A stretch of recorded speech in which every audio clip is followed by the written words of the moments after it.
The coronavirus pandemic is playing a pivotal role in the 2020 U.S. presidential election. For starters, early voting turnout has soared to historic levels. And with less than 4 days to go, nationwide polls show Biden in the lead with a wide margin. But President Trump is narrowing the gap in polls in key swing states. Kim Ji-yeon reports. The long race for the White House is set to end in the next several days, and the talk of the town for this election is the coronavirus situation. U.S. President Donald Trump has been campaigning hard on his America First initiative, which focuses on boosting the economy, just as infections are rapidly increasing across the country.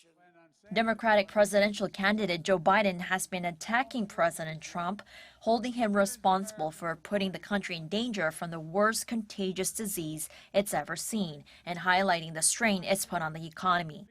Real Clear Politics aggregative polls conducted nationwide during 9 days leading up to Thursday show Biden in the lead by around 8 percentage points. But polls in 6 swing states show Biden in the lead by a mere 3 percentage points. The coronavirus pandemic has prompted voters to cast their ballots early. The total early voting turnout surpassed 86 million on Friday. In the state of Texas, around 9 million early votes have been cast, accounting for about 53% of registered voters statewide. That's more than the total number of ballots cast during the entire 2016 election in that state. At this rate, it's forecast this year's election could mark the highest voter turnout in U.S. history, with more than 150 million ballots cast. But the high early voting turnout has led to concerns it could result in chaos and a series of legal suits if there's a delay in the opening and counting of ballots cast via mail, since they take longer to process than on-site ballots.